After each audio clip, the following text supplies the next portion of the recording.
Good morning, everybody. So my name is Latthivongskorn. It's spelled N-E-W. And I am here today to share a little bit about my experience being an undocumented immigrant student, and particularly one who's pursuing this path of medicine. And so my story starts in Thailand, where I was born there originally. My family had been living there for decades, and I have lived there for 9 years until my family decided that we wanted to move to the United States. And the reason for moving really was for the financial, economical reasons, as well as the sort of looking forward into the future. My parents wanted to make sure that for my sister and myself, we would have the best opportunities academically and for careers in our lives, the best opportunities that we could have. So they made the move to the United States. And as you can imagine, it wasn't an easy one. They went from being business owners, and they worked in real estate and construction, and they were working hard, and they had worked themselves up from poverty originally. And when things didn't work out, they moved here and they became a chef, a waiter at restaurants. And I just remember when I first moved here in 3rd grade, remember them being gone in the morning and working, really long, 12, 14-hour days, coming back home. And I just remember the smell of food, on their clothes, and how hard it was for them to adapt to that lifestyle in the beginning. But nonetheless, they did it, and they kept reminding me every day that they were doing it for us. I remember asking them, what can I do to help? How can I help? And as a 9-year-old, my parents just said to do your job, which at that point was to focus on school and to really put my energy towards education and towards making that my key to success for us moving here, and that's what I did. I concentrated then all my energy and time to really learn English and to really excel if possible, to really put all of my energy into school, because I believe that somewhere down the line some door would open up, right? That there would be that American dream where you worked really hard and things would just work out for you, because that's sort of the promise. And it wasn't really until the end of high school that I really came up against what it meant to be undocumented in a really big way. So I had applied to universities in my senior year of high school, including a few private universities and also the University of California, the system, and I've been accepted to all of them that I had applied to. In particular, at UC Davis, I was offered the Regent Scholarship, which was going to basically help pay for most of my tuition for the 4 years, and I thought that was it. That was what I had been working so hard for, and I was ecstatic to tell my parents and said, to sort of say that they didn't have to worry about supporting me throughout college, and that it was going to work out. And it wasn't until 2 weeks before the deadline to really submit your intent to register, and I got an email and a message saying that I was sort of lacking some documentation, some paperwork. And after I went in to talk to them, I said, is there anything? I didn't have any documentation, and they said that they couldn't give me the scholarship then, and so they withdrew it, and they said, come back when your status changes, and I specifically remember him saying that, and I just thought to myself, what do you mean? School starts in like 3 months, and I really can't do anything to change this in the next 3 months. And so I was really heartbroken. I seriously was considering, attending community college and with the intention of transferring in because that would financially be the only viable sort of way. I, however, had, my parents and some of my family, their support in pushing for me to attend a 4-year university right away because they knew that what the opportunities that meant. They had that foresight, and so we worked out a system where they'd support me in the first year, and after that I would sort of find alternative ways to apply to private scholarships, to work part-time, which I did, being a busboy, a waiter, and so I attended UC Berkeley, and I graduated in 2012, last year, in molecular and cell biology, and so I was very fortunate to be able to come that far. But today I also wanted to share with you my journey as a pre-med student specifically. And where that has started was in my junior year of high school. My mom actually there was an incident where she sort of collapsed and she had to go to the emergency room, and after she was stabilized and everything, we started to find out what the issues were, and so she was having excessive bleeding, so she was anemic, and turned out that she had cysts and a tumor in her ovaries and in her uterus, and so what she needed to have was surgery.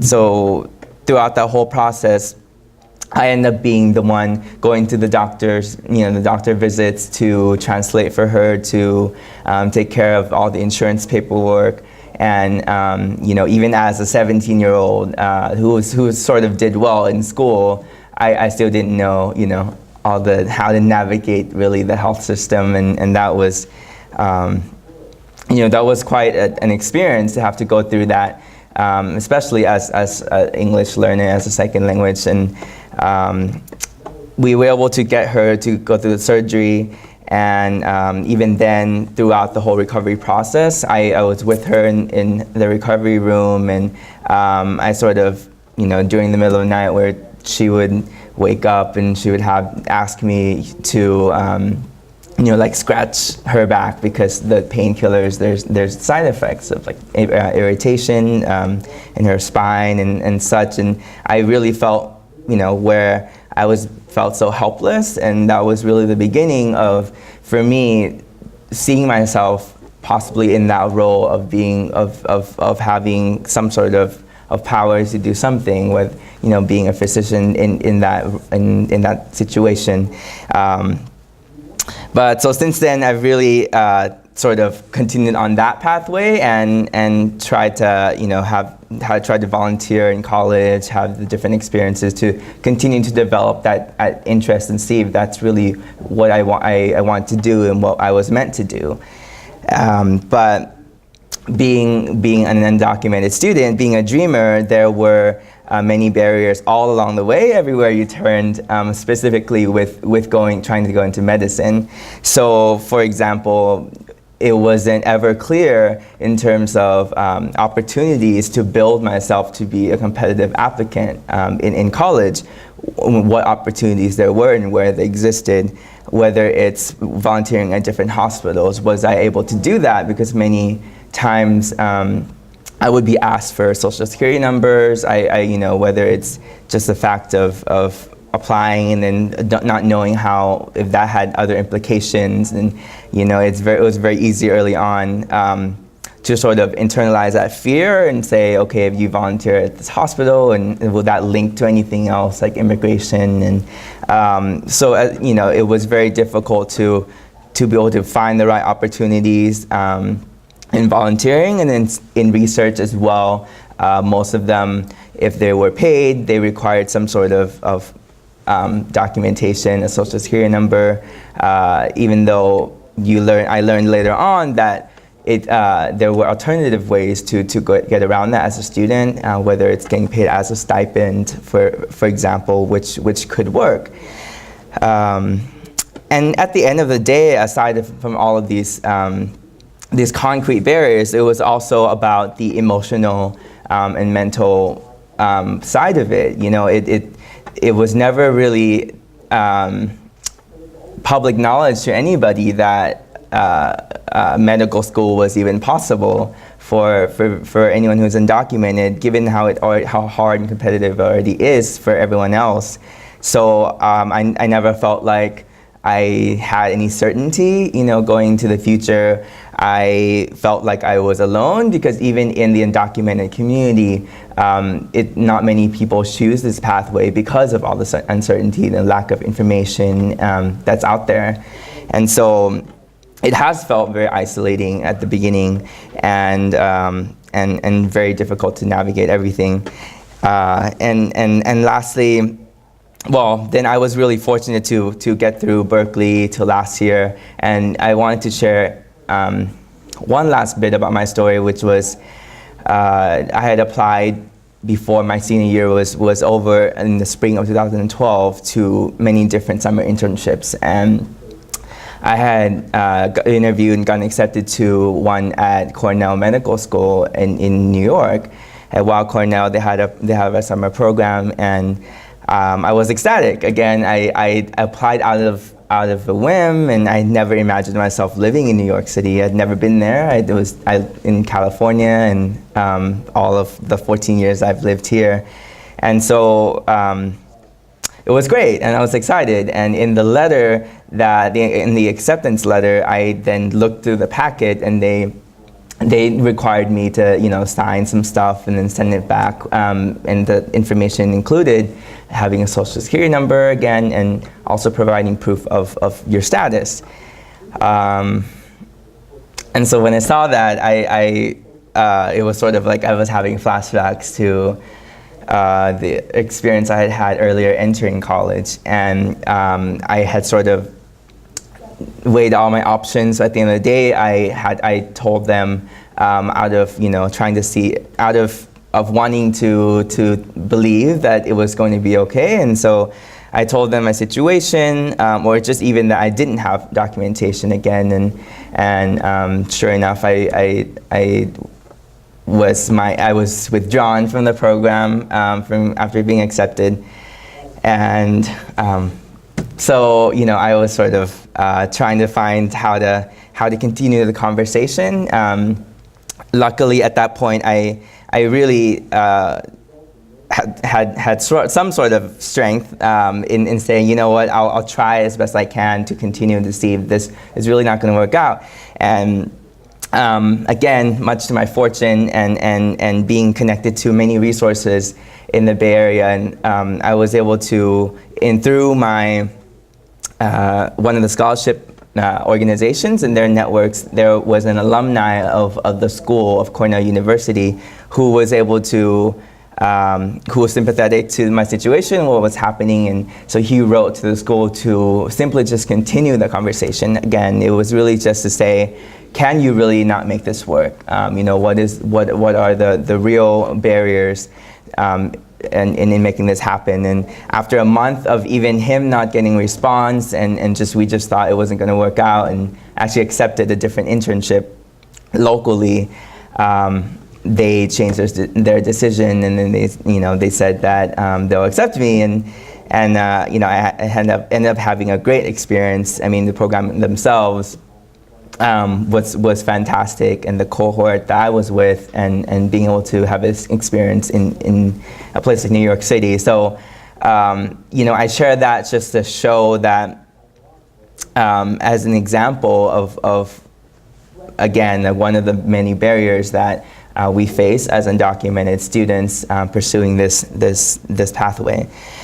And I'd like to really finish off here in my time talking about my sort of this group called Pre-Health Dreamers, which Mark had just mentioned not too long ago.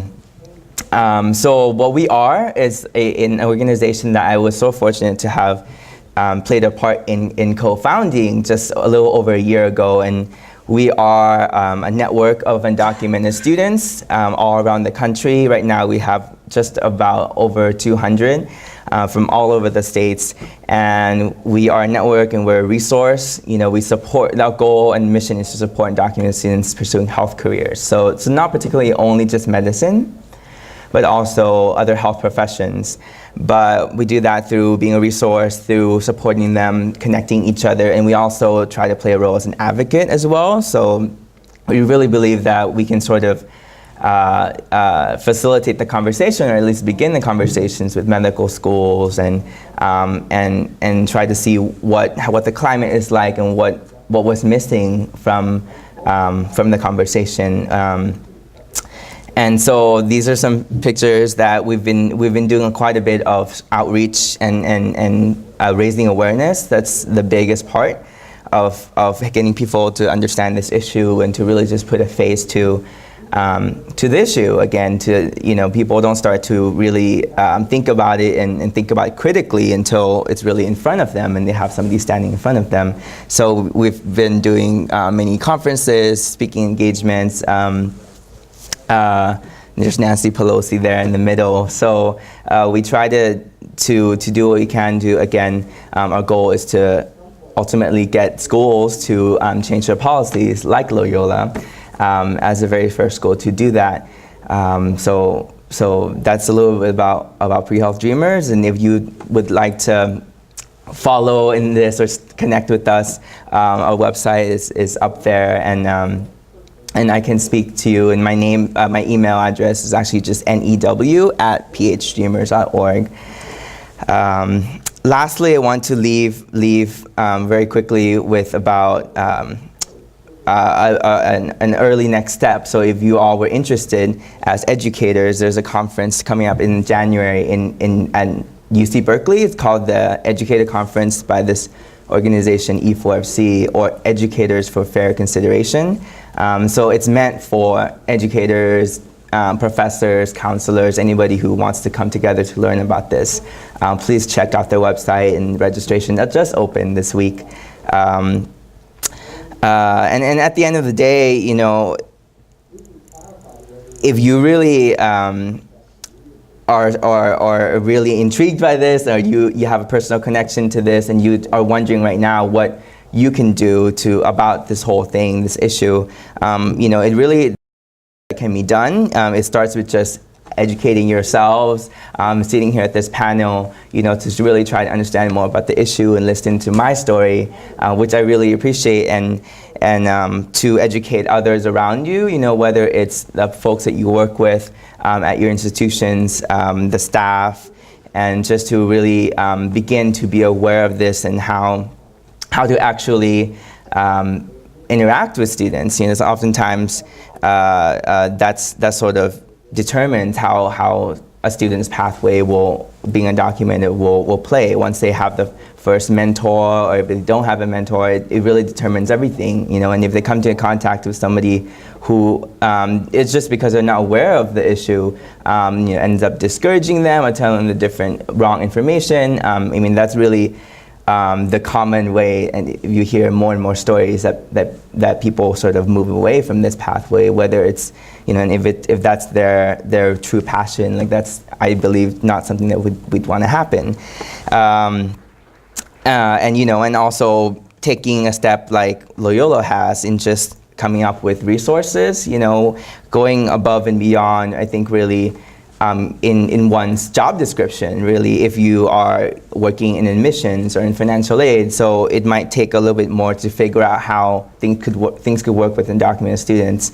But at the end of the day, I think, and certainly Pre-Health Dreamers believe, that it's about equal opportunity as well, and in that we also have a lot to contribute, just only because of our life experiences and the things that come with all of that and what we've learned. So we think that schools should definitely, if be open to at least learning and having a conversation about how to make it work, and we can come together, hopefully, to have both academic but financial support for students when they do go into medical school. Thank you very much.